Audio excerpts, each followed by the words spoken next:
Bonjour Ndeko. Bonjour. Ndeko, toi qui es ministre de l'Environnement, tu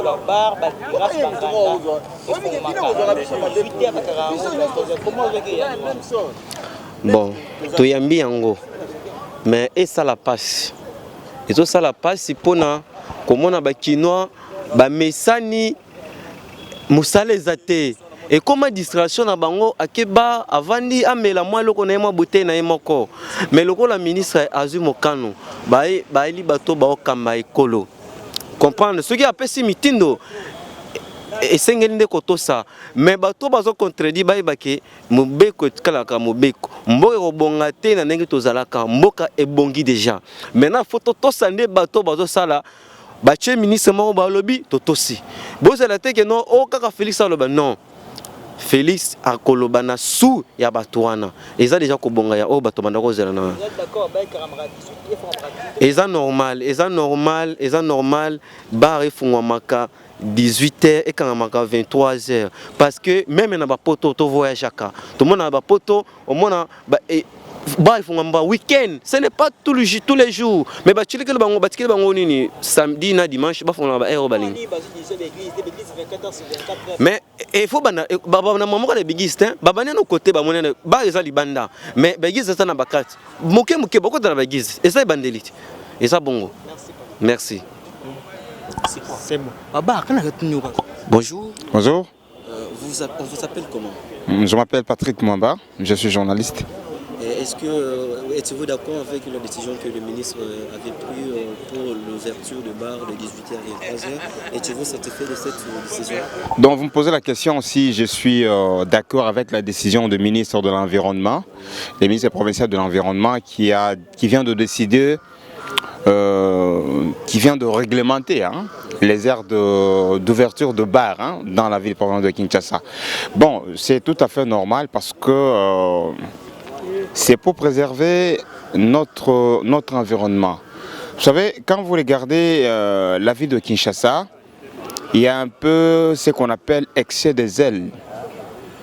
Donc, vous allez vous rendre compte, dans chaque avenue, il y a pas moins de 10 bars ou nganda, comme on les appelle. Alors, c'est pour ça que dans chaque société, il doit y avoir de l'ordre. On veut remettre l'ordre à la maison.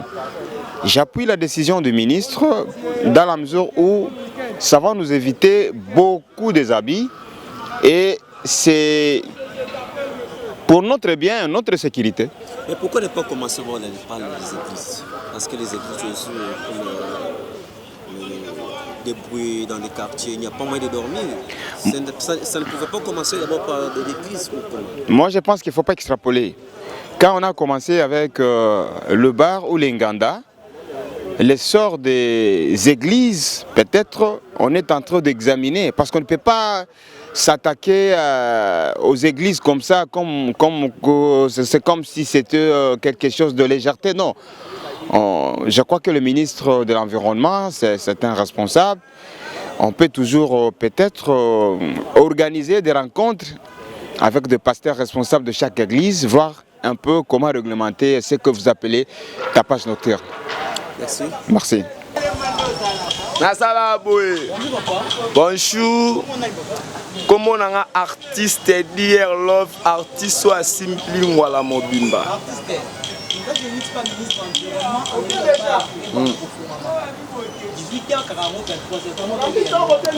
Bon, on CP, on a la décision du président de la République au Azui. Et ça bien. Parce que tout le monde a le loba na biso mike ba komo beba na baba. Bana mike ba komo be parce que azo moi quelque chose à kenaba ako vanda à kenaba ako gaspiller mongo mayele na bango. Et ça m'a bientôt mon a na université ko ça testé. Et ça m'a idée à bien. Ce peu ba pe idée na ba kenon ba boîte ça bien ça ka te ba bar. Bako tapé dans ma boîte pour ça bisoper bien. Pour le moment que moi na musubo pesier devoir à domicile au salaté à cause que aibi que non seulement 5000 na kena bar décision on a pour 23h to ba déborder ba sur ça à 22h. pour encadrer l'éducation à la jeunesse na biso. Pour le loma, tout se platé. Président Ouazala qui avait dit cette génération bana trop. Il y a un président Ouazika, la décision Ouazui a que na musika. À cause de la décision, mais soit personne ba soldat, ba général Ouazaba Kamba ville qui ça. Bah comment ça on a façon na bango. Président, merci ma décision zui. Et ça a carté na ville qui ça c'est à Congo Mobimba. Et ça Congo Mobimba pour ça la moi bien. Pour la ngama chapeau belé bon travail na mandat na yo to sepla makasi. Biso ba artiste conseil na opé ça. Décision président zui to sel en opé moi. To sel on peut campagne pour aider ba bande ko na biso ya basina ya mibal po ba ko zonga na ndako bazwa esusu ba matalité ya bien pour eux ba ko encadrer bango lobi na avenir na sepeli makasi. Bonjour. Quand on est ministre de l'environnement et tout ça, nous avons dit que nous avons banganda baba et baba il va nous rapporter 18h et c'est la mais c'est une bonne chose. Ils ont une nouvelle à Malam. Parce que Babar Oyoyo est à l'origine de l'immoralité de la ville qui ça. Babar Oyoyo, biso toza na ba cité, makele les o banda tongo ti tongo mususu. Ceux qui peut-être bakonzi bazu mikanu net o wana pour na biso eza iloko Malam. Donc pour na ngai kutu 23h eza musika.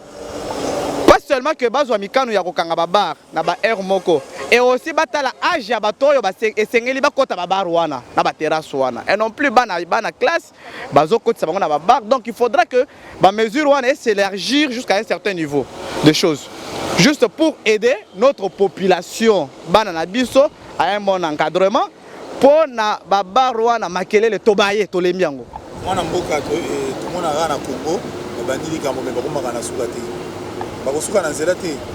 Mbala oyo so bango basuki na nzela biso tokotambola. Otambola ndeni. Tokotambola tokoyebisa bango ke o bolobaki wana il faut bosalela yango. Parce que eza mikano oyo ekoki ko faire avancer mboka. Donc ceux qui bazo salaka que ba lobby ba fente sima nango bazongi sima malo avec Fachi ça ne va pas marcher comme cela. Fachi il est trop sensible na ba décision o bazo zwango ne pense que ekene malam. Merci. Mbote monsieur le journaliste. Kinshasa le ministre de l'environnement moi mboka Tony aza ko pesa meeting yo bakanga ba avant mais meeting ngo je sais le loro. Merci beaucoup monsieur le journaliste pour la parole. Nganaza Kinoa. Nayebi ba mefenyo so salamaka na makambo o Italie tapage diurne pe nocturne.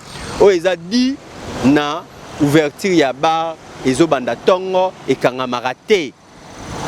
Tongo ti tongo bar ezaka kobeta musique, ezaka kobeta muziki baleki na biso bana na biso ba mineur ndenge touti ndenge examen d'état ba oti kopesa ba résultat bino mo bomoni bana o ya ba 17 ans ya ba 18 ans o bazui diplôme o bazui ba diplôme bana ya ba 14 ans 15 ans to mona ki bango ba envahir ba bar. Donc mesure wana eza mesure moko malamu mingi, il faut bakanga ba bar.